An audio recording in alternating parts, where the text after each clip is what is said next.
Thank you, Jesus. Ramashandelelele. Olama kozekete liboyandara baba. Moyo wangu, sifa zote mpe Bwana. Moyo wangu, sifa zote mpe Bwana. Sikujua naelewa, Baba yangu umetenda sifa zote.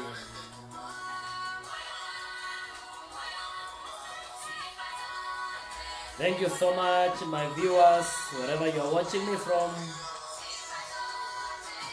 Thank you for tuning in. Please invite your friends on this live broadcast. And it is my prayer that God is going to bless you. Moyo wangu upatie sifa Bwana. Ni wimbo umeimbwa na mtumishi wa Mungu Apostle Daktari James Maina Ng'ang'a. Wimbo wa baraka kabisa. God bless you so much as you are coming in for this wonderful time. It is my prayer that God is going to bless you. God is going to heal you. God is going to set you free. This is your time. The hour of divine encounter is now. God bless you so much. Moyo wangu umpe sifa Bwana. Wimbo wa baraka kabisa siku ya leo. Mungu akubariki unapojiunga nasi. Tafadhali share this live broadcast to be a blessing to somebody. And it is my prayer that God is going to bless you. Amen and amen. Father, we bless you and we give you honor and glory for this wonderful time that God you have given us. Oh my God. Thank you, my Father. Baba, tunasema ni asante. Siku ya leo tunaomba ukapate kutusaidia na ukapate kutuhudumia kwa njia ya kipekee. Kumbuka mtazamaji wangu ambaye amejiunga nami siku ya leo. Ombi langu ni kwamba Mungu ukamtembelee kwa njia ya kipekee. Mafuta na neema yako ikapate kumfikia katika jina la Yesu. Asante kwa kipengele cha madakika ambao kiko mbele yangu. Ninapoleta ujumbe na baraka zako kwa watu wako Bwana. Naomba ukapate kutubariki na kutusaidia. Neema yako ikatutoshe. Katika jina la Yesu tumeomba na tumeamini. Mtu mmoja aseme amen. Asante kwa kujumuika nasi katika wakati kama huu. Patia madakika tu ya kuhesabu kabisa. Nilete ujumbe ambao Bwana ameweka ndani ya moyo wangu. Hii message imekuwa ikichoma sana ndani ya moyo wangu. Mungu akiniambia niachilie, maana kunaye mtu ambaye anaenda kusaidika na ujumbe wa siku ya leo. Kwa hivyo Mungu akubariki sana unapojiunga nasi. Na kwa madakika ya kuhesabu nataka kuongea kuhusu ending the drought. Ama ending the drought you have been experiencing. This is the time the Lord has purposed to end every drought in your life. Ni wakati Mungu ambao amekuwa ameuandaa kabisa kumaliza kila ukame katika maisha yako. Sijui unapitia drought ya aina gani, lakini ninajua ya kwamba Mungu atazima ama atasimamisha kiangazi katika maisha yako. Kuna wengine wanapitia drought, financial droughts. Kuna wengine wanapitia marital droughts. Kuna wengine wanapitia wamehangaika, wanapitia jangwa fulani ya kimaisha. Na nataka uelewa ya kwamba kila wakati Mungu huwa anatafuta mlango wa kuescape kwa watu wake. Maana Mungu hakuangi amepanga haikuangi ni mpango wa Mungu watu wa Mungu waangamie na watu wasiomjua Mungu. Sikiza vizuri. Watu wa Mungu anakuanga amewawekea mlango inaitangwa back door, mlango wa kuchomokea. Mungu hana mpango wote wa watu wa Mungu wapate kufinyiliwa na kuteseka kama wala watu wengine. Mungu anakuanga all the time amepanga mlango wa kuchomokea. Kwa hivyo ninaposema ya kwamba siku ya leo kiangazi lazima ikwishe, lazima Mungu awe ameandaa mlango wako wa kutoka. Mambo yale watu wanapitia hayata koma, mambo mengine yataendelea kuweko tu dunia hii. Ndio Biblia inasema vizuri, hakuna jambo jipya. Yale mambo unayoyaona dunia hii yamekuweko, na kumekuwa na watu ambao wali-escape yale mambo.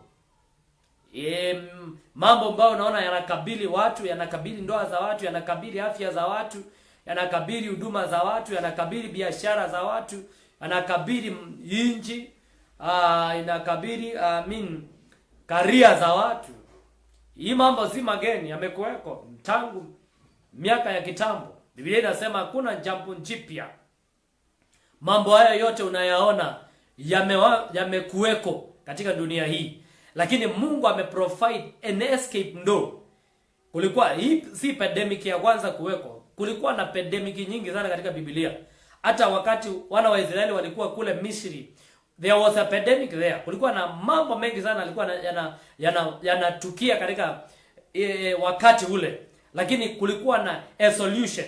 Mungu angojei ama is not the plan of God for the kingdom of Zion, for children of Zion wateseke kama wale watu wengine. All the time kuna mlango wa kutoka.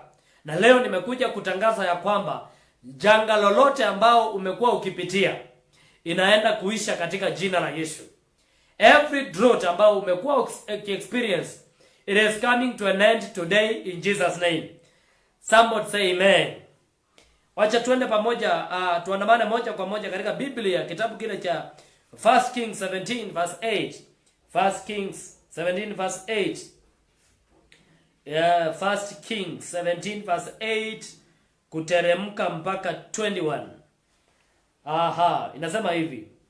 Then the Lord said to Elijah, "Go and live in the village of Zarephath, near the city of Sidon. I have instructed a widow there to feed you." So he went to Zarephath. As he arrived at the gates of the village, he saw a widow gathering sticks, and he asked her, "Would you please bring me a little water in a cup?"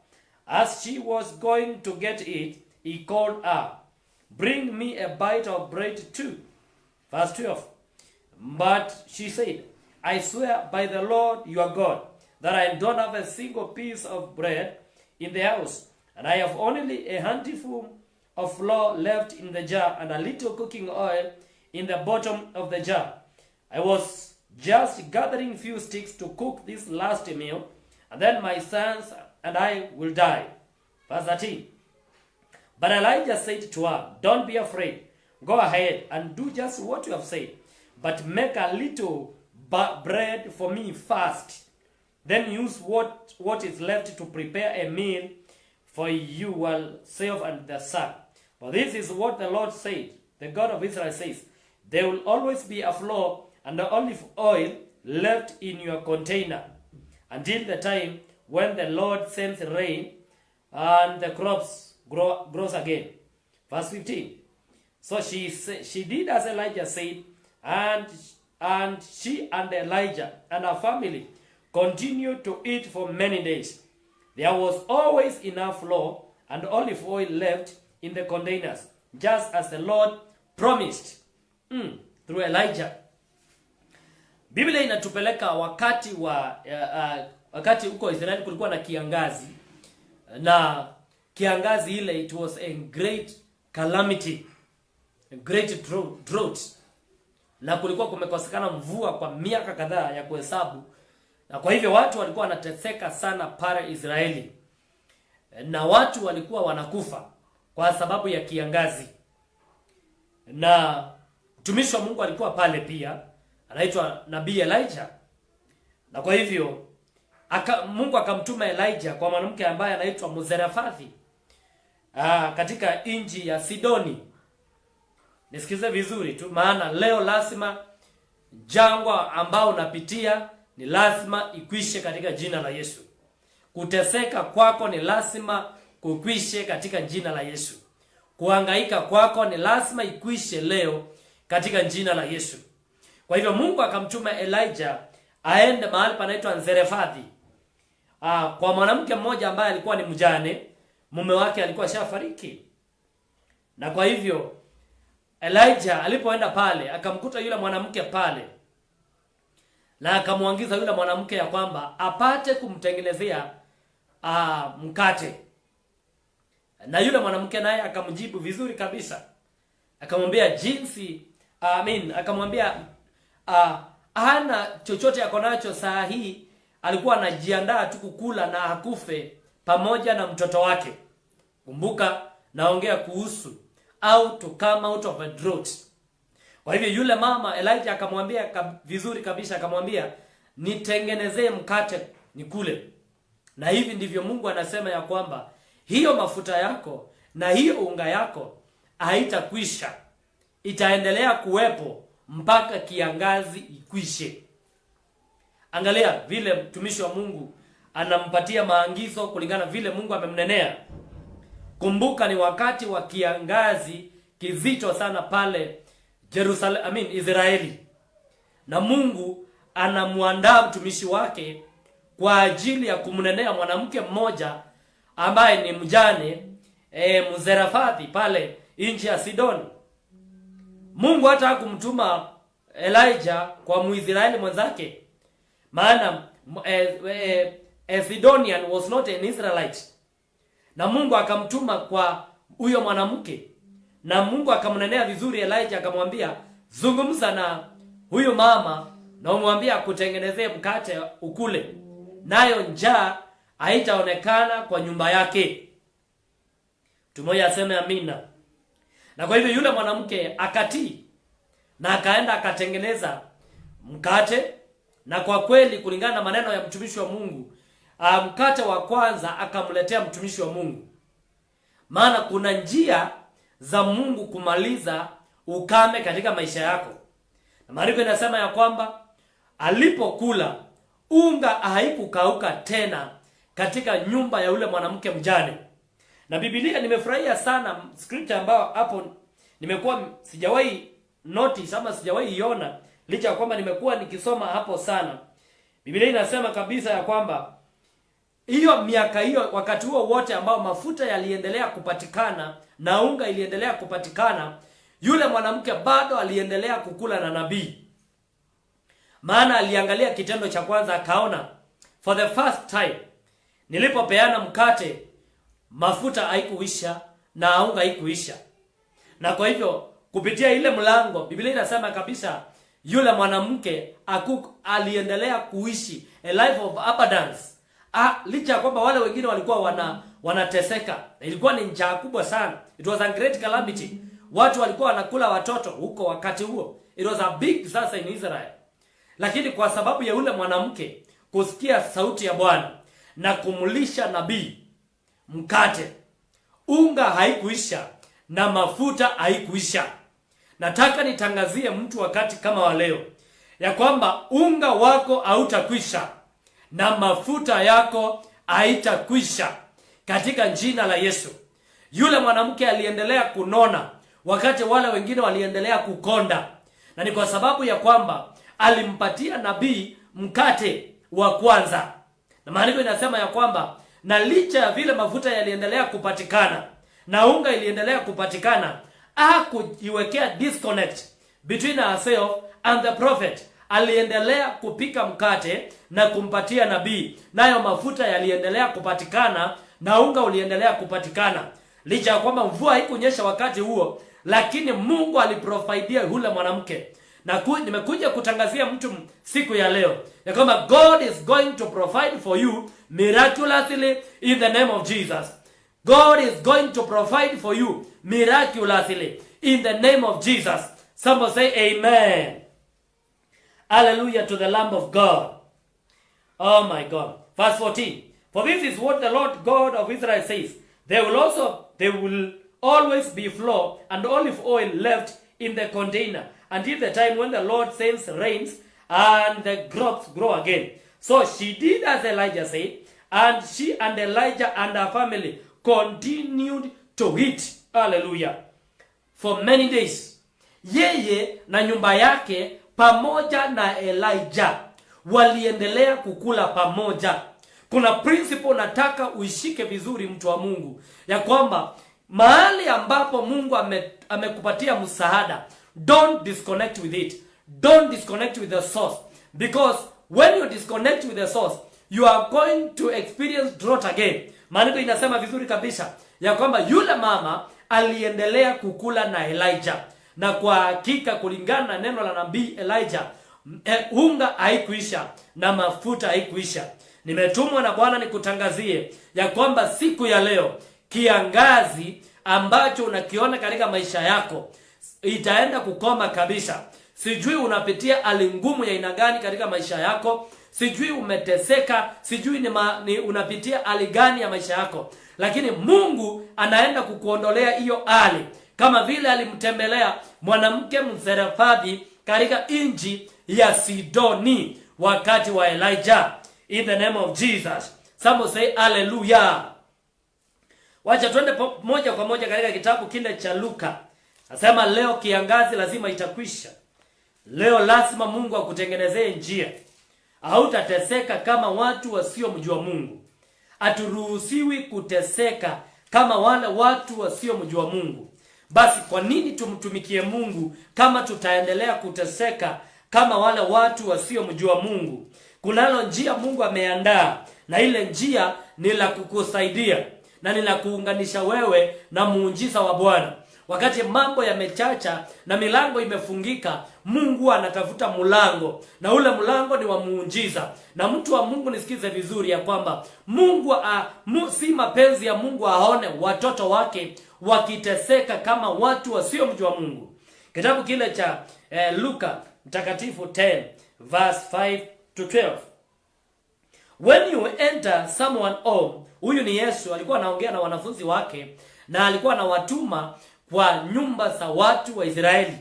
Kwa hivyo akawapatia maagizo jinsi miujiza itatoka kwa haraka na kuungana na watu wa Mungu. Nisikize vizuri. Kitabu kile cha Luka 10 verse 5. Whenever you enter to someone else, first say, may God peace be on this house. Mungu, Yesu anawaelekeza watumishi, wanafunzi wake ambao baadaye wamekuwa mitume, akawaambia mtakapoenda kwa nyumba na mkaribishwe, kitu ya kwanza tamkeni amani katika ile nyumba. Kwa hivyo in other words, kama mtumishi wa Mungu atakaribishwa mahali fulani, kuna amani itakosekana. Kwa hivyo kutaendelea kuwa na kiangazi fulani katika boma ya ule mtu ama katika maisha ya ule mtu. Yesu akawaambia vizuri, mtakapoenda katika boma za wale watu na mkaribishwe, jambo la kwanza tamkeni amani. Maana Yesu alijua ya kwamba kuna uwezekano watu wawe wamekosa amani. Amani ya kifedha, amani ya maisha, amani ya kiindoa, amani ya kihuduma. Watu wanasumbuliwa na vitu nyingi. Kwa hivyo akawaambia kwamba mtakapofika nyumba ya mtu na mkaribishwe, wale watu wafungue mioyo yao. Jambo la kwanza la kufanya, tamkeni amani katika maisha yao. Na kwa hivyo unaponisikiza, sijui unanipata ukiwa wapi, mimi ninatamka amani katika maisha yako. Ninatamka amani katika biashara yako. Ninatamka amani katika nyumba yako, katika watoto wako, katika familia yako. Kujiunganisha na mimi siku ya leo sio jambo la kawaida. Bwana amenituma na ujumbe nikapate kutangaza amani katika maisha yako. Wacha nikuambie, kiangazi, jangwa ambao unapitia siku ya leo inaenda kukoma siku ya leo katika jina la Yesu. Ni lazima maisha ibadilike. Mafuta haya ambayo yanakunenea ina uwezo wa kubadilisha maisha yako kwa utukufu wa jina la Yesu Kristo. Kwa hivyo Yesu akawaambia, mtakapofika nyumba na mkaribishwe, jambo la kwanza kufanya, tamkeni amani. Kutamka amani ni kufanya nini? Ni kuunganisha ile nyumba na baraka za Bwana.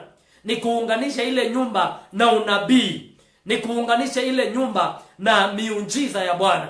Mtakapofika nyumba ya mtu yeyote na mkaribishwe, jambo la kwanza, tamkeni amani. Rakusha prianda mazika talima lekushinda rima kazika taya mandi rekuta la mianda mazaka tandi mazia antarimasha. Nimetumwa na Bwana nikutangazie amani. Nimetumwa na Bwana. Amani ya Bwana inaleta uponyaji. Magonjwa ni lazima yatoke kwa mwili wako saa hii. Kifungo ni lazima ikome, lazima ivunjike katika maisha yako saa hii katika jina la Yesu. Amani ya Bwana ikija, mashetani hutoka, laana hutoka, kisirani hutoka. Na Yesu akawaambia, mtakapofika nyumba ya mtu yeyote na mkaribishwe. Maana wale wanaomkaribisha, ukikaribisha mtu wa Mungu, unakaribisha yule Mungu amebeba. Ukikaribisha mtu wa Mungu katika maisha yako, umekaribisha zile baraka amebeba. Ukikaribisha mtu wa Mungu katika anga yako, umekaribisha yule mtu na miujiza yake. Wacha nikuambie, kunao watumishi wa Mungu wamepatiwa funguo za kufungua maisha yako. Na ndio Yesu alisema vizuri kabisa, kila mtafungua hapa duniani kitafunguliwa mbinguni. Kwa hivyo kunao watu wa Mungu wamepatiwa neema, wamepatiwa upako. Na Yesu ndio anazungumza juu yao. Anasema watakapokaribishwa. Yesu akasema mtakapopokelewa, jambo la kwanza, tamkeni amani. Na siku ya leo ninatangaza amani katika biashara yako. Ninatangaza amani. Uponyaji ambao unakuja na amani una manifest katika mwili wako saa hii. Chochote kilikunyima amani, ninakilaani na mizizi yake. Ninakilaani na mizizi yake. Chochote kilikunyima amani, kinakuachilia siku ya leo. Madeni, roho ya madeni inakuachilia siku ya leo. Kama unaamini sema, mtu wa Mungu, ninapokea in Jesus name. Verse 5. Luke 10 verse 5. Rakushayanda labakuta. Wherever you enter someone else, whenever you enter someone else, first you say, may God peace be on this house. If those who live there are peaceful, the blessing will stand. If they are not, the blessing will return to you. Yesu akawaambia, mkimaliza kusema amani kwa ile nyumba, kama wale watu wa ile nyumba ni wapenda amani, baraka za Bwana zitakuja juu yao. Na kama wale watu ambao watakusikiza sio wapenda amani, basi zile baraka sitarudi tena, siingia kwa mfuko yako, singojee nyumba ingine. Kuna watu wanakosanga baraka namna hiyo, maana wao sio watu wa kupokea baraka za Mungu. Hawana anga ya kupokea mafuta, hawana anga ya kupokea watu wa Mungu, hawana anga ya kupokea habari njema. Yesu akawaambia, kama mtaingia nyumba ya mtu fulani na ule mtu apendi amani, basi mtakaposema amani kuwe na yeye na a reject, basi chukueni zile baraka, sitarudi tena, sitakaa hapo kwa mfuko yako, sitangojea nyumba ingine. Leo ninakuombea katika jina la Yesu, accept this anointing, accept this anointing, accept this grace, accept this grace. Pokea hii mafuta ikabadilishe maisha yako. Sikia verse 7 vile inasema, don't move. If those who live there are peaceful, the blessing will stand. If they are not, the blessing will return to you. Verse 7, don't move around from home to home. Stay in one place. Eat and drink what they provide. Don't hesitate to accept hospitality, because those who work deserve their pay. Yesu akarudi tena akamwambia, basi ile boma, utakapofika hiyo boma, msitembee kila mahali. mkae kwa huyo mtu amewapokea. Wacha nikuambie, kuna mtu ametumwa, kuna mtu wa Mungu, sio watu wote, lakini kunaye mtu wa Mungu ametumwa na all solutions of your life. Na Yesu akawaambia, yule mtu akiwapokea, don't move from one house to another house. Stay in that house. Kaeni hapo mpaka ile baraka ziko ndani yenu si manifest kwa watu. Na Yesu akasema vizuri, wale watu wa ile boma basi na wawapatie chakula. Na pia wawapatie hospitality. Yesu akasema, don't hesitate to receive hospitality from the home that has received you. Am I communicating to somebody? Are you here somebody? Kwa hivyo Yesu akasema, akawaambia, ukifika kwa hiyo nyumba, mkimaliza kupokelewa, tamkeni baraka. Mtakapo tamka baraka, mungoje muepatiwe chakula. Kuleni kile mtapatiwa. Ukisoma hapo chini, is very powerful. Inasema, basi muitisheni wagonjwa. Muitisheni wagonjwa na muwaponye. Verse 8. If you enter a town and they welcome you, eat whatever is set before you. Heal the sick and tell them the kingdom of God is near. Heal the sick. Angalia jinsi ya flowing of healing vile inafanya. It's not first that somebody prays for you and then you receive him later. No. Anasema kwanza mtakapofika hiyo mji, mukule chakula ile mtapatiwa. Alafu muulize kama kunao wagonjwa na muwaponye. Na muambie ya kwamba na ufalme wa Mungu uko karibu. Na let me tell you, ufalme wa Mungu ukimaliza kuingia kwa mtu, nguvu za Mungu zimefika. Miujiza ya Mungu imefika. Baraka za Mungu zimefika. Am I communicating to somebody? Na kwa hivyo that was the way vile Yesu aliwaambia watumishi wake, wanafunzi wake, jinsi ya kuachilia zile vitu wamebeba. Baraka za Mungu, they are not automatic. They don't happen automatic. There is a place for you. There is a place for priest or a prophet or a pastor. And there is a place for God. Kuna kazi yako ya kufanya. Kukaribisha nabii ni wewe. Kutengeneza chakula ya nabii ni wewe. Naye nabii kazi yake ni kuachilia. Aachilie uponyaji, aachilie urejesho, aachilie baraka. Na siku ya leo nimetumwa na Mungu nikufungue kabisa. Kama kunacho kitu kinakusumbua, kinakuachilia katika jina la Yesu. Hii maneno ninaongea sio tu maneno matupu, ni maneno yaliyobeba mafuta. Na kama yatapata nafsi, yatapata roho ambayo iko tayari, yale maneno vile ninaendelea kuyaachilia yanakufungua na yanakuweka huru katika jina la Yesu. Wherever you are, anything that you have been desiring to happen in your life, I command it to happen in Jesus' name. I stand on the place of my authority and I release miracles, healing, deliverance.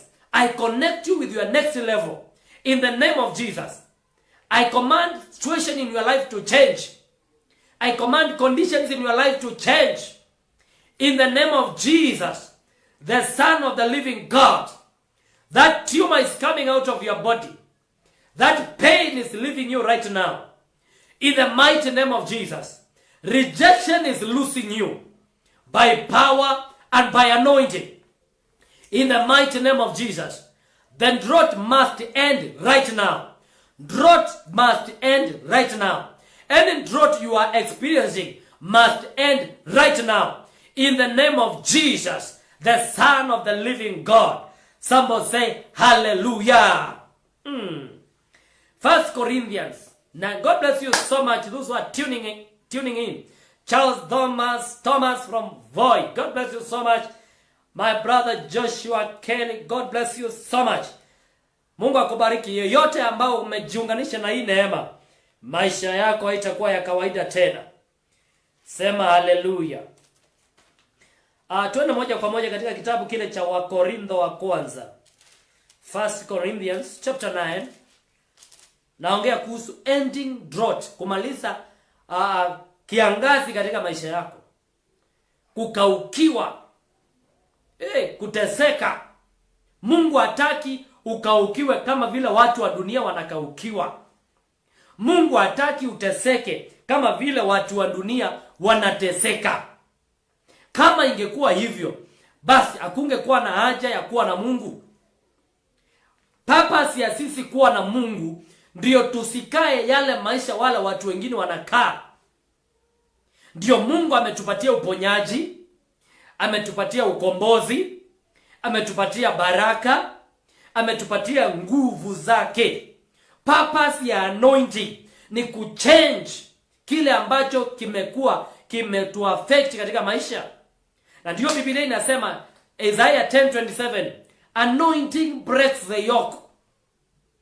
Mafuta uvunja nira. Purpose ya nguvu za Mungu ambazo ametupatia ni tuvunje nira. Mambo ambao tunabebana nayo ambao haitupendeze lakini imekataa kutuachilia. Hapo ndipo tunahitaji mafuta. Tunahitaji upako. Tunahitaji kibali. Tunahitaji kujiunganisha na mtu aliye na nguvu. Tunahitaji madhabahu iliyo na moto. Hallelujah. 1 Corinthians 9:11 inasema hivi. 1 Corinthians 9:11, if we have sown spiritual seeds among you, why is it hard for you to sow material things unto us? Huyu ni Paulo, Apostle Paul, anaongea na Wakorintho. Na vile ina sound kulingana na hiyo scripture ni kwamba kulikuwa na mambo Wakorintho walikuwa wanapitia. Na mtumishi wa Mungu akawapandia mbegu ya kuvunja kile kisirani. Na kwa hivyo anawaongelesha baadaye. Anawaambia, I have sown spiritual seeds to you. What is a spiritual seed? Ni vitu vya kiungu ambavyo vinakuanga vimepatiwa watumishi wa Mungu wakapande kwa maisha ya watu. Am I communicating to somebody?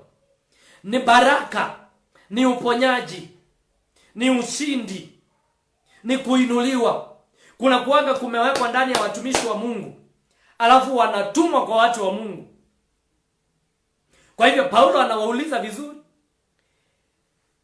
if we have sown spiritual seeds unto you, why is it hard for you to sow material things?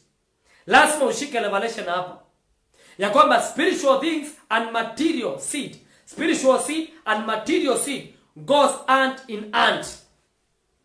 Goes hand in hand. That is why giving is very important. The more you don't give, the more you cannot access spiritual seed.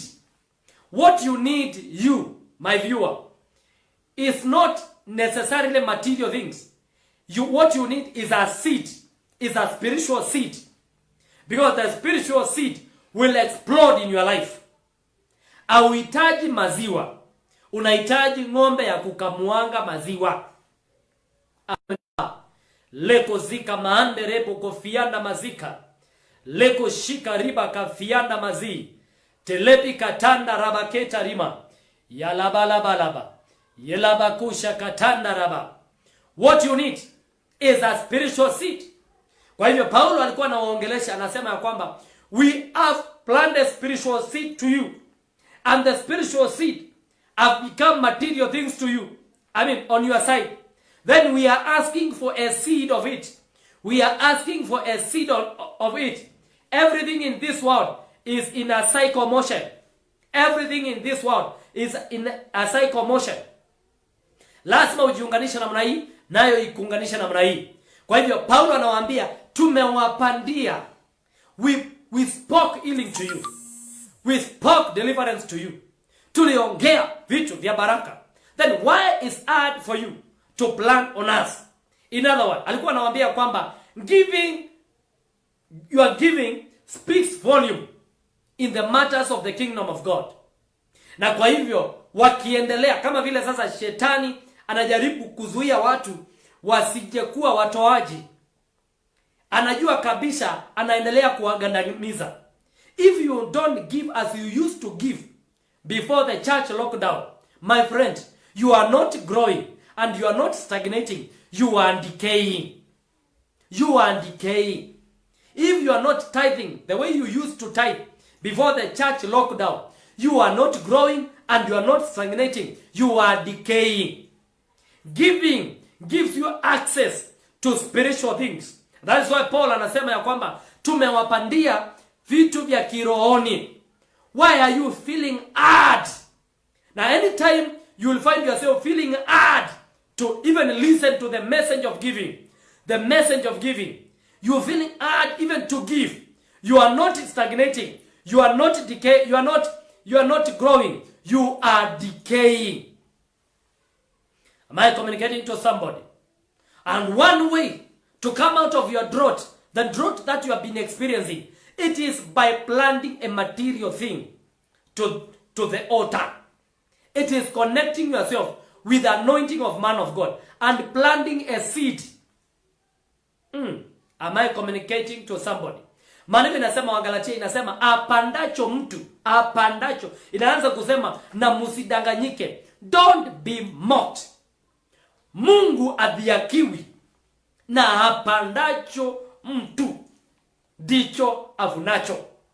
Apandacho mtu ndicho avunacho. That is why huwezi kuomba upate pesa. Maombi haileti pesa. Kile kinaleta pesa ni kupanda begu, ni kupanda dhabihu kwa madhabahu to the kingdom of God.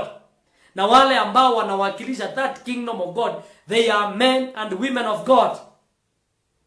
If you have a pastor right now, unaendaka kwa kanisa fulani, you need to be sowing your seed every Sunday. The way you used to give offering, unahitaji kuwa unafanya hiyo jambo.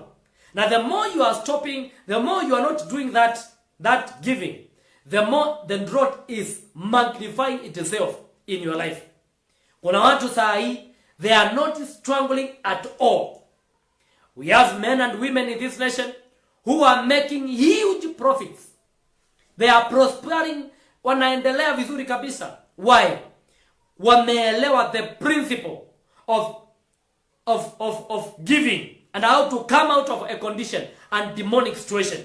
Kwa hivyo Paulo anawauliza, why are you feeling hard towards giving us material things and we have been sowing spiritual seed unto you? Sikia, twende pamoja kitabu kile cha 1 Samuel. Leo kiangazi yoyote iko katika maisha yako inakuachilia. Somebody shout, the drought is over. Somebody shout, the drought is over. Hallelujah to the Lamb of God. Leo hakuna kiangazi itaonekana katika maisha yako tena. Leo nimekuja kukufungua wewe na nyumba yako, wewe na kazi yako. Hautateseka kama watu wa dunia. Hautaangamia kama watu wa dunia. Mungu wangu na akupatie sababu ya kutambasamu. Kuna watu tu siku ya leo, nikimalizana na wewe siku ya leo, unaenda kutambasamu. Hallelujah. Unaenda ku experience blessing of God like never before. Hallelujah. 1 Samuel chapter 9 verse 5. Chapter 9 verse 5. Na hapa inaongelea kuhusu wakati ni familia moja ya mtu ambaye alikuwa mashuhuri sana. Alikuwa anaitwa Kish. Kish alikuwa ni mtu mashuhuri sana pale Israeli miaka hiyo ya Samueli. Na kwa hivyo Kish alikuwa na mali nyingi. Na mali wakati ule ilikuwa inapimwa na wingi wa ng'ombe, wingi wa farasi, wingi wa kondoo, wingi wa vitu kama hizo. Na kwa hivyo katika hii familia ya Kish walikuwa utajiri wao sana walikuwa ni punda. Na kwa hivyo siku moja zile punda zikapotea. Mahali ambao walikuwa wameweka tumaini pakapotea. Wao walikuwa tumaini yao sana, walikuwa manifest sana kwa punda. Punda wakati wa miaka hiyo ilikuwa very important. Ndio unaona hata Yesu anaingia na ushindi Yerusalemu akiwa amempanda mwanapunda. Na pia kuna mahali Yesu amesema alitutuma akatuambia tufungue punda na mwanae. Kwa hivyo punda hapa inawakilisha utajiri wa mtu. Kwa hiyo familia ile ya Kish ilifika mahali na ikapoteza punda wake. Nisikiza vizuri. Basi walipopoteza hii message Mungu ameiweka ndani yangu. It has been burning usiku na mchana. Na sijui ni nani anatafutwa na Mungu. Sijui nani anataka kuondolewa kiangazi. Sijui nani ambaye amekuwa anapitia drought, financial drought, marital drought. Sijui nani huyu ametafuta kazi na ana makaratasi na kazi ipatikane. Sijui nani huyu ambaye amekuwa akifinyiliwa na maisha. Amepitia miaka 10 the same situation. Nothing is changing in your life.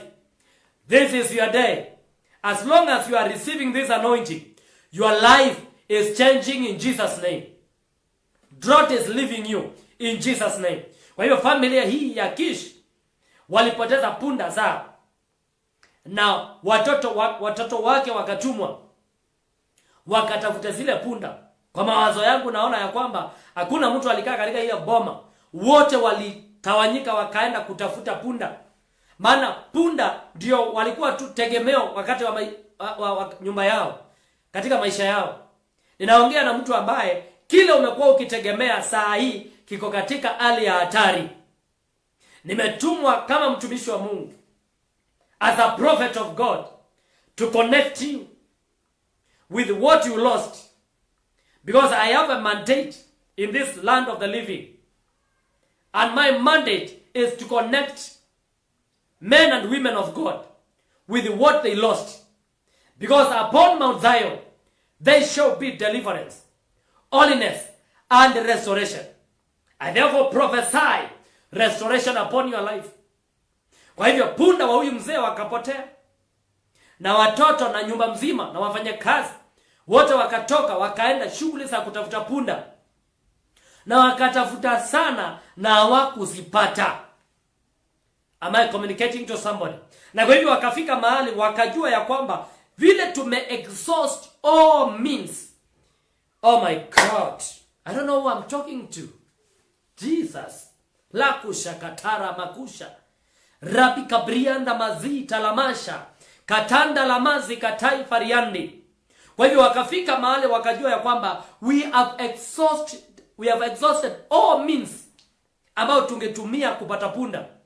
Na wakajua ya kwamba now hizi punda sio tu kupotea.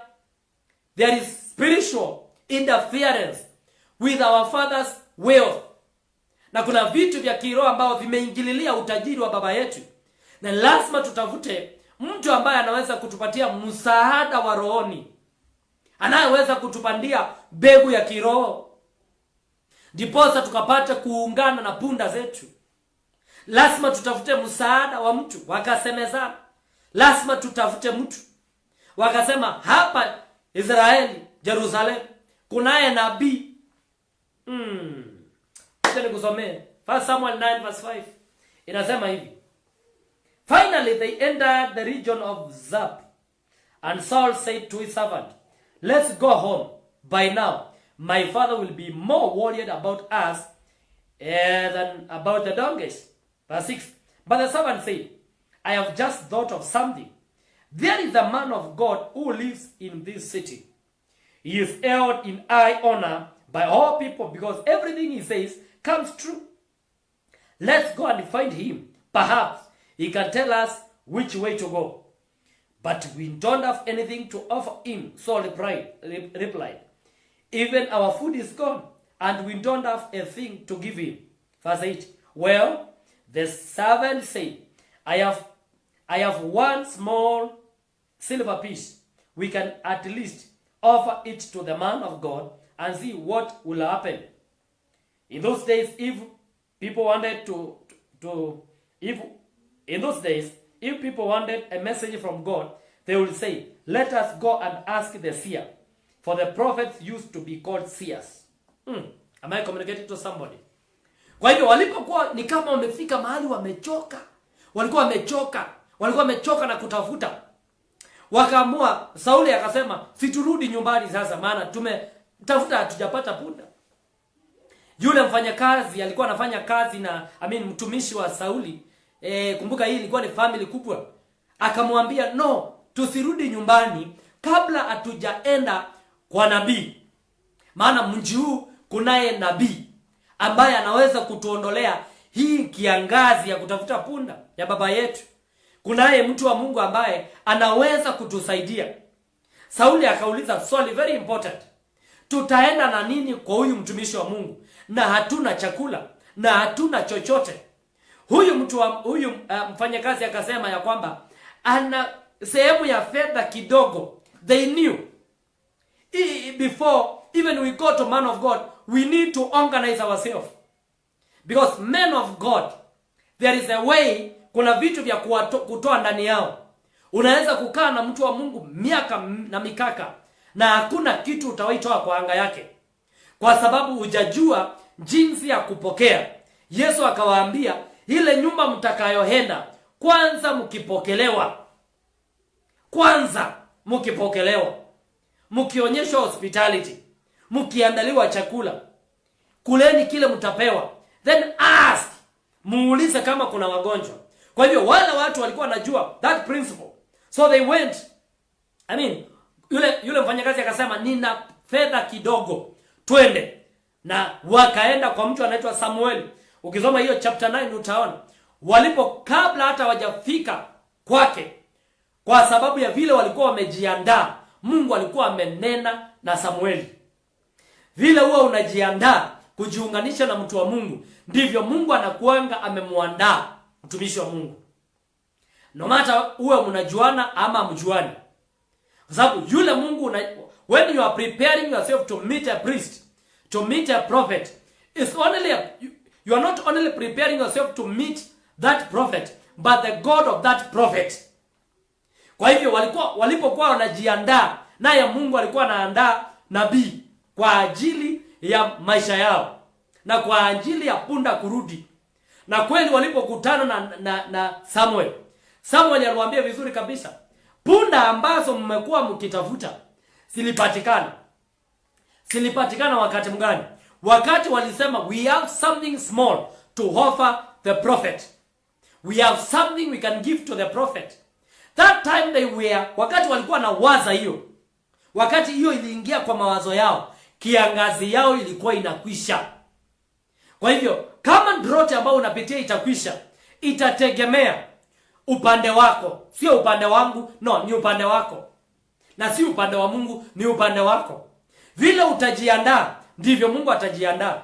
Vile utajiunganisha ndio Mungu atajiunganisha kwako. Kipimo ambacho unapima ndicho Mungu atakupimia. Na msidanganyike, Wagalatia 6. Msidanganyike. Mungu adhihakiwi, apandacho mtu ndicho atavuna. Kwa hivyo walipokuwa wanajiandaa, naye Mungu alikuwa anaandaa katika maisha yao. Listen, hiyo message ikiendelea hapo mbele, baada ya habari zile kutajwa ya kwamba punda wamepatikana, pia Samueli akapata another prophecy. Akamwambia Sauli ya kwamba watu wa Israeli wanauliza wewe ukue their king. Kumbuka Sauli hakuwa ameenda kwa Samueli because of anything about leadership. Yeye alikuwa anatafuta punda zilizokuwa zimepotea. Na kwa hivyo, lakini Mungu akamuongezea unabii. Akasema ya kwamba you will be a king in Israel. Na walipokuwa wanamalizana na mtu wa Mungu, akawatuma, akawaambia kwamba mtakapofika hapo kwa njia, mtakutana na watu waliobeba mikate na wengine wamebeba kiriba cha divai, na watawapatia kubalini kuchukua. Na akaendelea kusema ya kwamba pia huko kwa njia mtakuta manabii wakitabiri, na hapo utajazwa na Roho na utabadilika na utakuwa mtu mwingine. Imetokana na nini? Imetokana na mtu aliye na kiu. Walikuwa na kiu cha kuona nabii, ndio awaondolee janga la punda ambao walikuwa wamepotea. Na Mungu kwa sababu ya ile fedha walisema, we have something we can offer to the priest.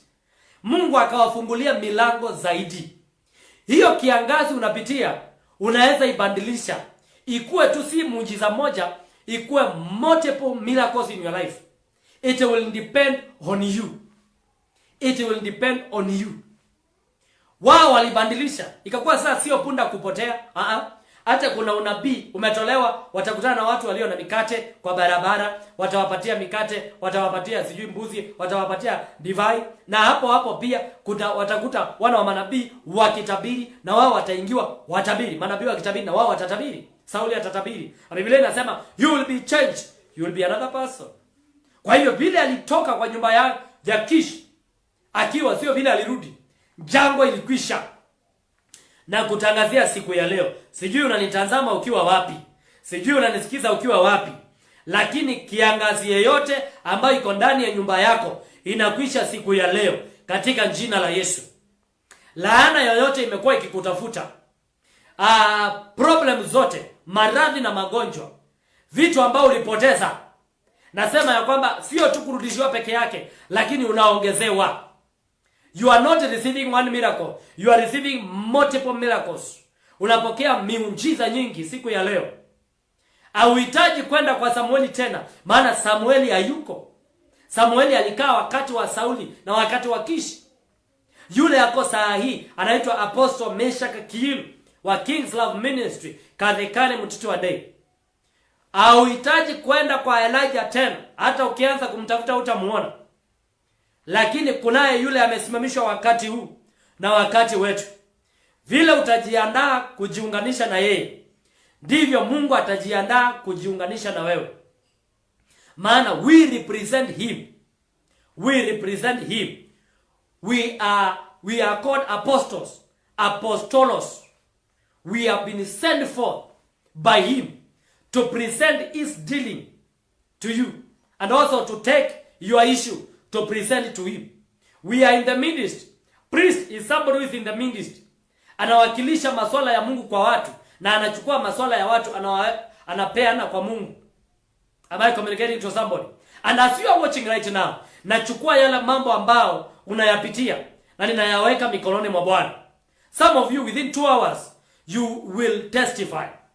Even others right now, the power of God is being transmitted in your life, in your home, in your bank account, in your M-Pesa. Something is happening right now. I can see it happening. I can see miracles happening. I can see bondages breaking. I can see terminal diseases being terminated in your life in Jesus' name.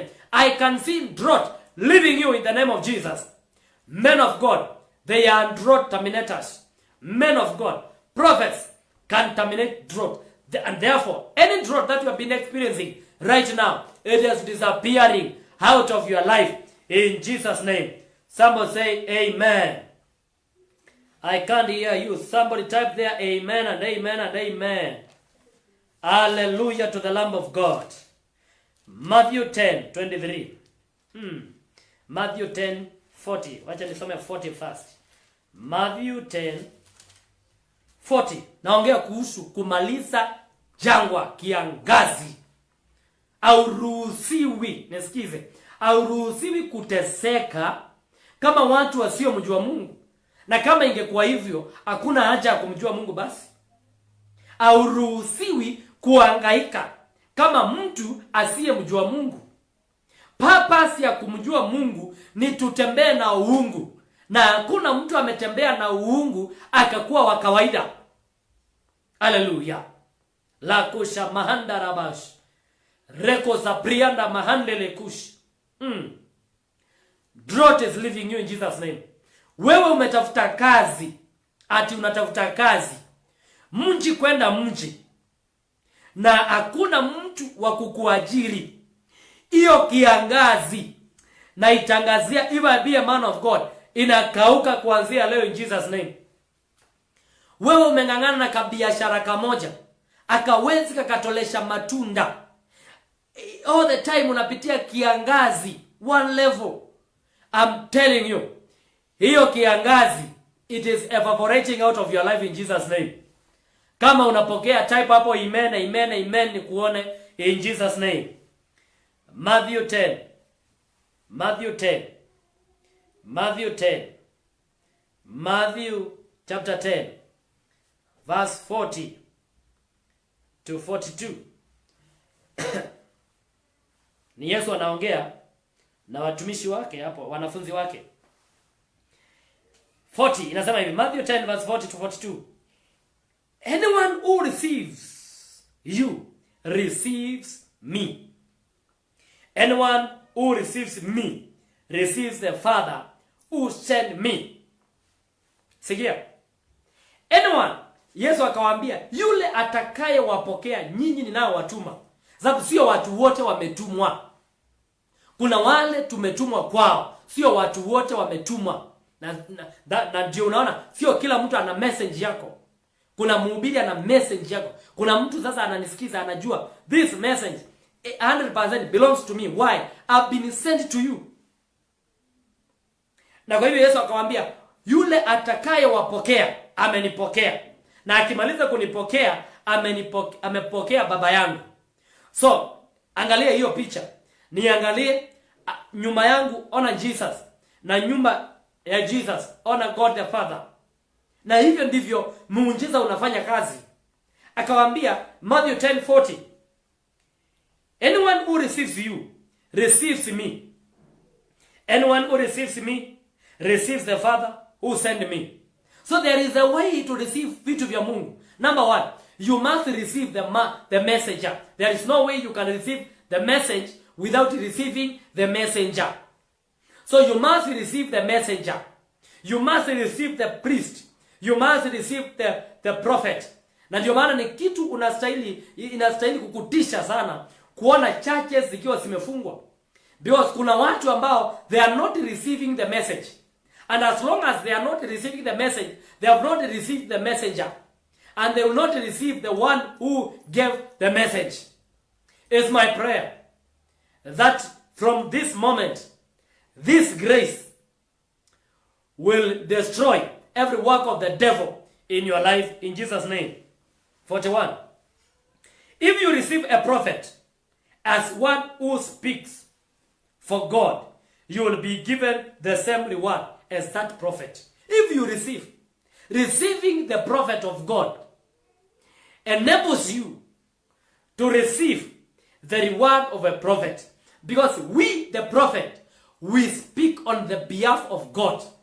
Hakuna siku moja utakuta Mungu anaongea kwa njia. No, sisi ndio tunaongea kwa niaba yake.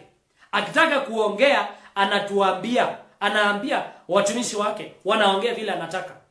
Lakini kwa njia hautawahi muona. Na kama unamtafuta, utamtafuta sana mpaka uzeeke bila kumuona. Maana Mungu akitaka kuongea anaweka ujumbe wake kwa manabii, watumishi wake. We speak on behalf of God. Na ndio Yesu anasema vizuri kabisa, sikia 41. If you receive a prophet as one who speaks for God, we speak for God. Anytime you see us on internet, we are not speaking about our issues. We are speaking for God. We are releasing a message of God to somebody. It is my prayer that you will receive this message of God. Na inasema vizuri, kama yule nabii atapokelewa, basi kuna baraka zinakuwa zimewekwa kwa huyo mtu. Sitatoka kwa huyo mtu, siende kwa wale wamempokea. Am I communicating to somebody? Tuendelea hapo mbele tusikie. Inasema tena, and if you receive a righteous people, because they are righteous, you will be given a reward of like theirs. 42. And if you give a cup of cold water to one who is at least of my followers, you will surely be rewarded. Na kama huyo mtu wa Mungu mtampatia hata kikombe cha maji, anasema vizuri, you will be surely be rewarded. Oh, to me, I thought a cup of water is ni kitu ambacho hata sometimes ukipatiwa maji kwa mtu, sometimes hata kama nikumwambia sana unasikia tu ni kama kitu ya kawaida. But when it is given to a prophet, sio kama vile inapatiwa mtu mwingine. Wakati inapatiwa a prophet, ina attract prophetic reward. Even a cup of water given to a prophet is not like taking a cup of water and giving your husband, and giving your wife, and giving your jirani. It's not like, oh my God, am I communicating to somebody? A cup of water giving to a prophet because he's a prophet. A cup of water, just a cup of water. It will attract prophetic reward. And let me tell you, what I'm calling prophetic reward is what changes your life, is what heals your body, is what delivers you, is what gives you peace. Prophetic rewards, they are a huge blessing of God. As I'm talking to you, somebody, I am connecting you with prophetic reward. Prophetic rewards. Prophetic rewards. Prophetic rewards. Your life is changing right now. In the name of Jesus. Somebody shout hallelujah. Are you following me, somebody? Hebu tuone some of mambo ambayo yametendeka kwa huyu mtu anaitwa Zakayo. Zakayo alikuwa ni mtu tajiri sana, lakini alikuwa pia na disadvantage ya mwili, alikuwa a very short man. So akasikia siku moja ya kwamba Yesu anapita karibu na yeye. Na kwa hivyo Zakayo akaamua kwenda kumuona Yesu. Biblia inasema vizuri kabisa, alipofika hapo kwa Yesu, alipofika kwa Yesu, alipofika kwa mkutano, watu walikuwa ni wengi na hawakumbisha kumuona Yesu. Kwa hivyo Zakayo akapanda juu ya mti. Kuna njia unaweza kufanya Mungu afike kwako. I'm telling you. Kuna njia, usikae hapo ati unangojea Mungu akuje. Kama hakuji, tafuta njia.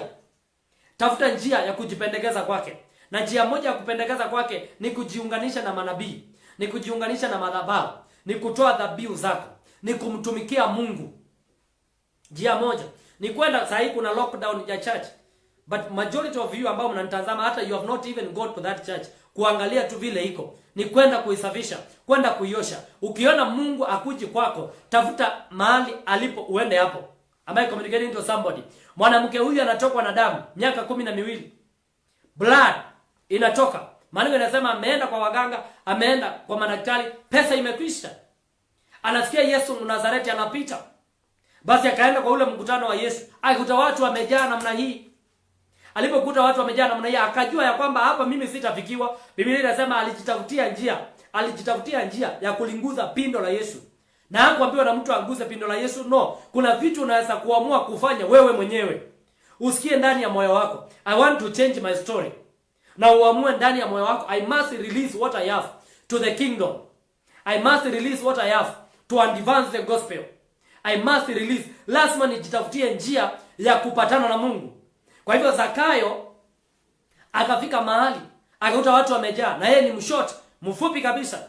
Kwa hivyo hakuna njia ataona Yesu, na ndani ya moyo wake alikuwa ameamua, I must see this man. I must see this man. Extraordinary actions in the kingdom attract extraordinary miracles. Extraordinary action to the kingdom of God attracts extraordinary miracles. Supernatural, extraordinary supernatural happenings. Sisi wote hatutembelewi na anga moja ya Mungu. No, tunatembelewa kulingana na vile tumelipa gharama. Vile tumelipa gharama kubwa kwa Mungu, ndivyo tunabeba mafuta, ndivyo tunabeba upako, ndivyo tunabeba neema, ndivyo tunabeba kibali. Pokea neema katika jina la Yesu. Hallelujah. Kwa hivyo Zakayo akapanda juu ya mti. Ningependa kuianzia hapo. Kitabu kile cha Luka 19 verse 1. Inasema hivi. Jesus entered Jericho and made his way through the town. Hallelujah. There was a man there named Zacchaeus. He was a chief tax collector in the region, and he had become very rich. He tried to get to a look at Jesus, but he was too short to see over the crowd. I pray somebody right now, may you convert your disadvantage to an advantage in Jesus' name. So he ran ahead and climbed a sycamore fig tree beside the road, for Jesus was going to pass that way. When Jesus came by, he looked up and Zacchaeus and called by his name. Yesu alipofika pale, Biblia inasema hakuangalia wale watu, no, aliangalia yule mtu kwa mti, na through word of knowledge akamuita kwa jina yake bila yeye kumwambia Yesu anaitwa nani. Naomba leo hii mafuta ikuhudumie bila wewe kuniambia shida ile unapitia. I'm telling you. Kuna mtu ako na ugonjwa wa tumbo. All the time unahisi problem ya tumbo. I'm telling you, that demon is losing you. That demon is losing you. That you have a lot of discomfort katika tumbo yako. That demon is leaving you right now. Check on it right now. It has gone. It has gone in Jesus name. It has gone in Jesus name. It has gone in Jesus name. Kuna mtu unanitazama sasa umejificha maana watu wamekudai. Watu wamekudai. Hata unashindwa kuchukua simu zao. My friend, ile simu nyingine wanapiga, chukua kwa sababu deni yako imeondolewa. Deni yako imeondolewa. Watakapo kupigia, watakwambia we have no problem, we are okay, tumekusamehe. Maana nimeona malaika akienda kuwaongelesha right now in the name of Jesus. Yesu alipofika chini ya mti akaangalia juu bila kuambiwa na mtu jina ya Zakayo, by spiritual intelligence akamuita Zakayo. Am I communicating to somebody? Wengine it is only your first time to watch me, but believe me, before 12 hours are over, you will testify in Jesus name. Kuna shida hata hujaniambia, lakini Mungu atakuwa ameiondoa. Kuna mtu ninamuona, uko na mtoto wako mmoja ni mlemavu. Na ulemavu wake mmoja ni kuongea, ana matatizo ya kuongea. Na mwingine, of course, kuna watu kama waine wako na that same problem, lakini yale matatizo yako kwa watoto wao ni different. Lakini kuna mmoja shida yake ni kuongea. Utakapomuongelesha tu after this broadcast ataongea fluently in Jesus name. Hata hao wengine ambao wako na shida ya miguu na kushika wana problem. Oh my God, deformities is living in Jesus name. Deformities, it is living your kid, your children in Jesus name. You must testify in Jesus name. Yesu akaangalia juu ya mti akamuona Zacchaeus. Hakuangalia wale wengine, alimwangalia tu Zacchaeus. Why? Because the man paid extra cost ya kupanda juu ya mti. Akamwambiaje? Oh my God, are you here somebody? Then verse 6. Quickly come down. Wacha tuanzie 5. When Jesus came by, he looked up at Zacchaeus and called him by name. Zacchaeus. He said, quick, come down. I must be a guest in your house. Sikia. Yesu alipomwangalia Zakayo, kumbuka hapo mbele ilikuwa imeshasema vizuri nilipokusomea kwamba Zakayo alikuwa na tamani. Alikuwa moyo wake alikuwa na tamani sana at least to meet Jesus. Kuna watu hawezi kutembelewa because they don't even desire anything. Desire is a force. The way faith is a force. Desire is a force. Whatever you are desiring, receive it in Jesus name. Kwa hivyo Yesu akamwambia, leo Zakayo shuka haraka. Leo nitakula kwako. In other words, ameanza kumupatia njia ya vile anaweza toa zile vitu viko ndani ya Yesu sivike kwake. Akamwambia, Zakayo, leo nitakula. Leo lazima kuna kitu nitakula kwako. Leo nitakula kwako. Today I'll be your guest. Nitalala kwako on your expense. Nitakula kwako on your expense. Because you are desiring to see me. And what I have cannot just come automatic. And this is Jesus speaking to Zacchaeus. Alikuwa amepanda a sycamore tree.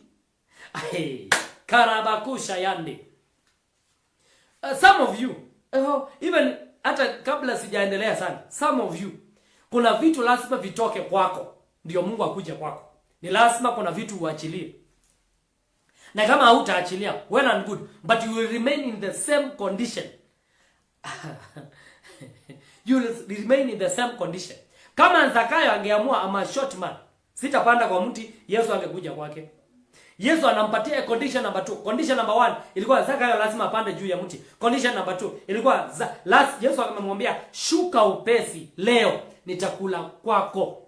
I will be your guest. In other words, my expense today will be transferred to you. My expense today, it will be paid by Zacchaeus. Kuna vitu kama unataka Mungu akutembelee na njangwa na kiangazi. Unajua unaweza kuwa na pesa nyingi lakini wewe uko na kiangazi unapitia. Kiangazi sio tu ya pesa peke yake. Maana Zakayo alikuwa na pesa, lakini kuna vitu hakuwa nazo. Unaweza kuwa na magari, unaweza kuwa na manyumba, unaweza kuwa hata na vio, unaweza kuwa hata wewe ni rais. Unaweza kuwa ni rais. Lakini kuna vitu vinakugandamiza. Kuna vitu vimekushika mateka. Kuna vitu vimekugandamiza. Zacchaeus was a rich man. Lakini wakati Yesu alimuita, hakuongea kuhusu utajiri wake. aliongea kile ambacho Zacchaeus alikuwa anahitaji. Yesu akamwambia Zakayo, shuka upesi. I am your guest today. Anasema, sikia, Zacchaeus, Jesus said, quick, come down. I must. Sikia, ametumia a commanding word. I must. It's not about, we are not negotiating Zacchaeus. No, we are not negotiating Zacchaeus. No, it's not something like, you want to give, I will give tomorrow. I don't have this, I have that. I'm not employed. No. Jesus said to Zacchaeus, it is a must today I will be your guest on your expense. Na yes, na hapo wakaandamana. Am I communicating to somebody? Kuna vitu is a must for you to release them to kingdom. Ndio Mungu akupatie ukamakavu wa kumaliza kile unataka. Ukakamavu wa kuendelea. Ndio Mungu akupatie kuolewa. Ndio Mungu akupatie kuoa. Ndio hiyo laana ivunjike. Hiyo jambo imeshika wazazi wako, imekufuatilia, hiyo maroho yamekatalia kwako, because hakuna kitu ambao umesema I want to release it to the kingdom. I want to release it to the kingdom. It may be a car, it may be a land, it may be a plot, it may be a million, it may be a 2 million, it may be 1,000, it may be a 500, it may be 20 shillings, according to your level. But the level of Zacchaeus was to host King of Kings in his house, together with the followers. Kwa hivyo msafara ukaanzana kwenda kwa Zakayo. Wanakula pale, wanakunywa pale, na Yesu alikuwa anatembea na crowd. Are you following me, somebody? I'm talking about ending your drought. Kuna vitu vingine havihitaji maombi, vinahitaji action. It's not about prayer. Sababu kama ni prayer, you have been praying. You are a prayer machine. You fast and pray. It demands an action. Yesu akamwambia Zacchaeus, today you must host me in your home. Am I communicating to somebody? Zacchaeus quickly climbed, Zacchaeus verse 6 of Luke 19. Zacchaeus climbed down. Zacchaeus quickly climbed down and took Jesus to his house in a great excitement and joy. Ninatafuta hao watu. They can do something to the ministry. Na wanafuraha. Wakati Yesu alimwambia ni lazima nikule kwako na ni hostiwe na wewe. Biblia inasema that man was excited. He knew the opportunity I was waiting is now. The opportunity I was waiting is now. He knew definitely this is my day. Kuna watu ninaongea na wao mpaka unajua kabisa this is your day. This is your hour. May God touch you in Jesus name. In Jesus name. In Jesus name. Uwete unakuachilia. Kuna kitu utafanya na uwete utakuachilia. Upofu utakuachilia. Uziwi utakuachilia. Laana zitakuachilia. Madeni itakuachilia. In the name of Jesus. Someone shout hallelujah. Zacchaeus quickly climbed down and took Jesus to his house in a great excitement and joy. But the people were displeased. He has gone to be the guest of a notorious sinner. They grumbled. Verse 8. Meanwhile, Zacchaeus stood before the Lord and said, I will give half of my wealth to the poor. Lord, if I have cheated people in their taxes, I will give them back 4 times as much. Verse 9. Jesus responded, the kingdom of God has come in your home. Zakayo alipofika kwa Yesu, wakaandaa chakula, akakula. Kumbuka wale watu wengine walikuwa wanapinga Yesu asiende kwake. Let me tell you, some decisions that you must make towards the kingdom of God, you don't need to involve anybody, because they will discourage you. Watu hawakutaka Yesu aingie kwa Zakayo. Hata hawakutaka Yesu akule chakula ya Zakayo. Maana walimwambia Zakayo ni mwenye dhambi. Lakini Yesu hakuwa na haja na dhambi za Zakayo. Yesu kile alijua ni kwamba kuna njangwa alikuwa anaiondolea Zakayo. Na kwa hivyo Zakayo akamwandalia Yesu chakula akala. Maana inasema vizuri kabisa. Hata akasema kama kuna mtu nimemuibia, niko tayari nusu ya ufalme wangu ni utoe kwa ufalme wa Mungu. Ni utoe nibariki watu. Ni utoe. na ndio niondolewe anga ile nilikuwa nimepitia. Yesu akamwambia, the kingdom of God has come in your house. Ufalme wa Mungu ukija mahali unakujanga na vitu vyote. Ufalme wa President Pombe Magufuli wa Tanzania. Oh my God. Mungu abariki Pombe Magufuli. Mungu alinde Pombe Magufuli. Mungu ampatie uwezo na neema. Ampatie hekima na maarifa. Mafuta mambichi, kichwa cha Pombe Magufuli, president wa Tanzania, na kisikose mafuta. Kisikose upako. Kisikose neema. Na nchi ya Tanzania malango yako yabarikiwe. Na Mungu awakumbuke. Sijui kwa nini naachilia hizi vitu kwenu, lakini Mungu aikumbuke Tanzania. Na Mungu ainue Tanzania. Na wahubiri wa Tanzania wabarikiwe. Waimbaji wa Tanzania wavuke mipaka sasa kuanzia leo. Uimbaji upanuke zaidi ya vile watu wamewaiona. Na Mungu akawatetee, na Mungu akawalinde, na Mungu akawaimarishe. Mungu mliyemwaminia akaonekane kweli. Somebody say amen. Kwa hivyo Yesu nilikuwa nasema ufalme wa Pombe Magufuli ukija katika nyumba yako, anakujanga na jeshi lake, anakujanga na wataalamu wake, kwa hivyo ufalme pia wa Mungu ukija kwa nyumba ya mtu, unakujanga na chochote unahitaji. Kwa hivyo Yesu akamwambia Zakayo, ufalme wa Mungu umeingia kwa nyumba yako. Lakini kulikuwa na mambo Zakayo alifanya. Alimpatia Yesu chakula, akalisha wafuasi wa Yesu, akatoa nusu ya ufalme wake.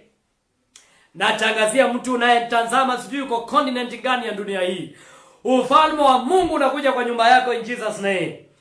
Somebody say amen. Niruhusu nimalizie katika kitabu kile cha Judges 17 verse 10. Makaraba shekilaba yala mazika ribakusha yandi rantele balabakusha mahande riba. Kuna kiangazi lazima itakwisha. Aha, wale wamezoea kukucheka, wale wamekuzoea kuona ukitembea na miguu, wale wamekuzoea kuona ukikopa kopa, wale wamezoea kuona unatembea from one company to another na mandegree yako na mandiploma yako na certificate yako ukitafuta kazi na hakuna mtu anakuajiri. Wacha nikuambie, jangwa hiyo drought inakwisha. Hiyo drought ya kutopata kazi inakuachilia. Mungu wangu anakupatia kazi. Mungu wangu anakupatia baraka. Leo nimetumwa na Mungu. Nimesema nimetumwa na Mungu kwa mtu specifically. Naweza kuwa sio watu wote, lakini mtu mmoja ambao nimetumwa nimuondolee kiangazi. Kiangazi, kiangazi, kiangazi. Leo ninakuondolea kiangazi. Nisikize mwana wa Mungu. Tua Mungu, nisikize mahali unakaa. Kiangazi inakuachilia. Kiangazi inatoka. Inatoka. Inakuachilia kabisa. In Jesus name. Somebody say hallelujah to the Lamb of God. Judges 17. Ninapomalizia. Judges 17. Judges 17 verse 10 to 13. Verse 10 to 13. Verse 10 to 13. Stay here with me, Micah said, and you can be a father and a priest to me. I will give you 10 pieces of silver a year, plus a change of clothes and your food. The Levite agreed to this. And the young man became like one of Micah's sons. Verse 12, very powerful. Verse 12, very powerful. So Micah installed the Levite as his personal priest, and he lived in Micah's house.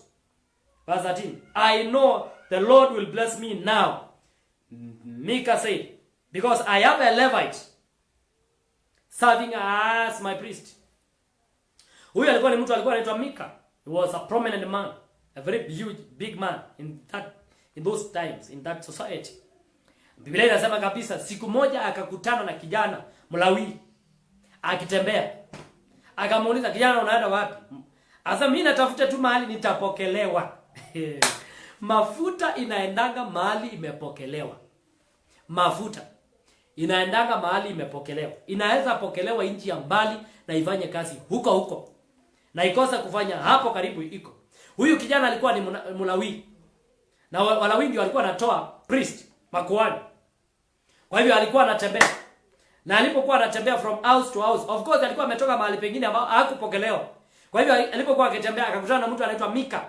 Micah akamuuliza, "Oh, Mlawi unaenda wapi?" Akasema, "Mimi natafuta mahali tu naweza pokelewa." Yule na Micah akamwambia, "Please kuja kwangu uwe baba na uwe kuhani." na nitakupatia fungu langu la 10, na nitakupatia mavazi, na nitakupatia chakula, chochote unahitaji I will give to you. Hapo inapomalizia verse 12, verse 13, Mika akasema vizuri ya kwamba sasa ninajua Mungu atanibariki, maana ninaye mtu anaweza kuninenea baraka. Unahitaji mtu wa kukunenea baraka. Ezra 6:14 inasema, na wazee wa Kiyahudi waliendelea kufanikiwa, na ni kwa sababu ya unabii uliokuwa unatolewa mara kwa mara na prophet Zachariah son of Iddo and a prophet Haggai. You need a man to speak to your life. Akasema sasa nitapatia huyu mtu hizi vitu, nami najua nitakalisha baraka. Unajua kuna neema ya kukalisha baraka, na watu wengi hawana neema ya kukalisha baraka. Neema ya kukalisha baraka inapatikana Ezekiel 44:30. Inasema hivi, chochote chako cha kwanza utakachopata unastahili kupatia kuhani, na ukimaliza kupatia kuhani utakalisha baraka katika nyumba yako. Ezekiel 44:30. Na malimbuko ya kwanza ni ya makuhani. Are you understanding what I'm talking about? Na ndio maana mafuta inaendanga mahali inapokelewa. Matthew 10:23, very powerful scripture.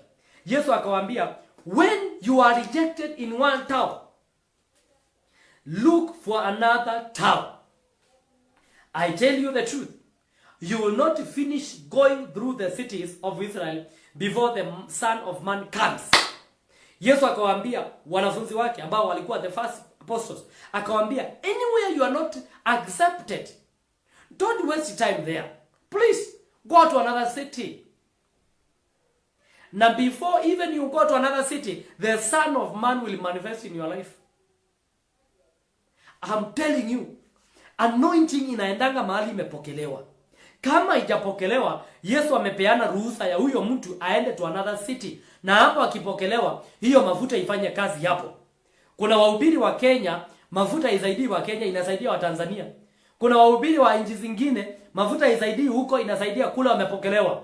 Maana mafuta inaendanga mahali inapokelewa. Ukipokea mafuta, umepokea kuhani, na umepokea ujumbe wa kuhani, na umepokea Yesu, na umepokea Mungu.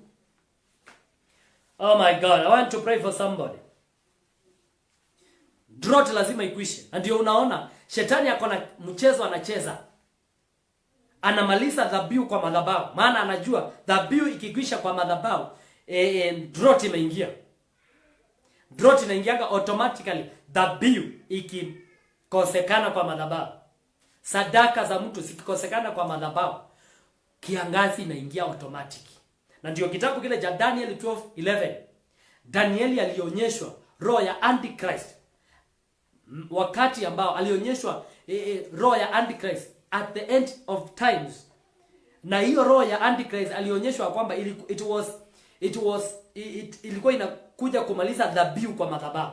Sababu anajua, shetani anajua kama watu wa Mungu wataanza kuingiwa na uhaba wa pesa, uhaba wa biashara, ndoa zao zinaendelea kuwa na shida, zitaendelea kama hiyo mambo yatafanyika, lazima andisconnect watu na madhabahu. Ndio maana unasikia serikali inaongea vitu nyingi sana. Nataka uwe unategea serikali, unasikiza news. Unasikia wasichana siku hizi 4,000 they are expected in Machakos, na au ni wale ambao peke yake tumewaona wameenda hospitali. Mambo yanatendeka mabaya. Kwa sababu gani? Shetani amefanikiwa kukamata watu fulani akawa disconnect na the altar. Unasikia divorce imeongezeka. Kwa sababu gani? Kwa sababu watu wametenganishwa na madhabahu. Maana dhabihu ya mtu kwa madhabahu inakufungulia access ya Mungu. Kuna maneno ziruhusiwi kunena bila dhabihu yako. Yesu mwenyewe hakuruhusiwa kuambia Zakayo ati ufalme wa Mungu umefika kabla Zakayo hajampeleka kwa nyumba yake na akampatia machakula na akahost ile njeshi yote Yesu alitembea nayo na akapeana nusu ya utajiri wake. Kuna mambo iwezi kutendeka, ni lazima uachilie an offering to the altar. And I'm telling you, ukianza na hiyo ikuwe ni tabia yako. Kwanza wakati kama huu, please take advantage. Meet the needs of your pastor.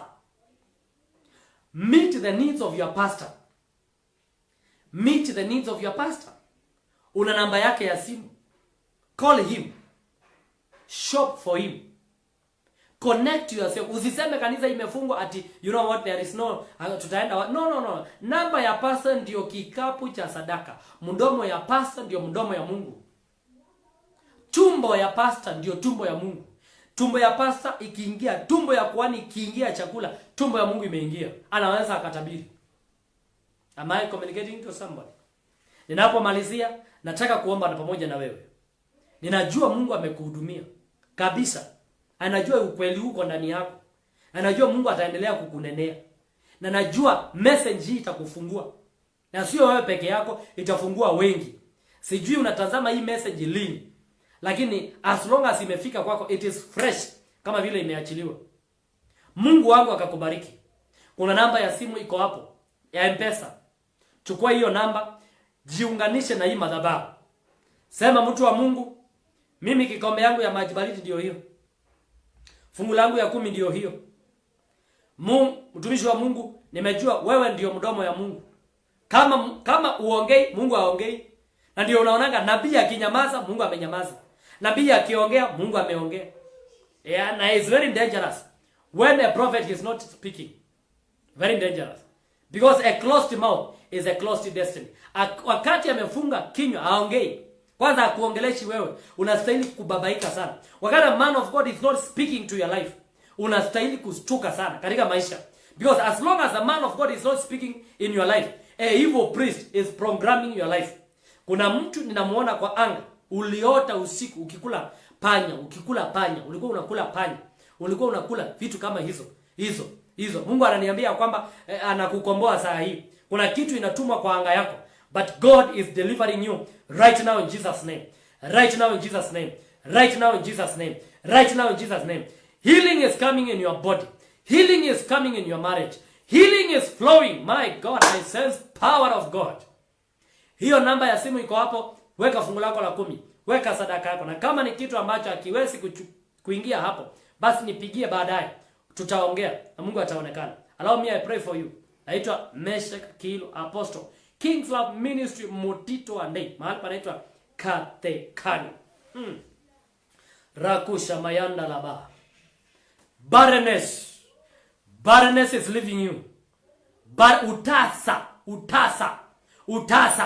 Utasa ukuachilie.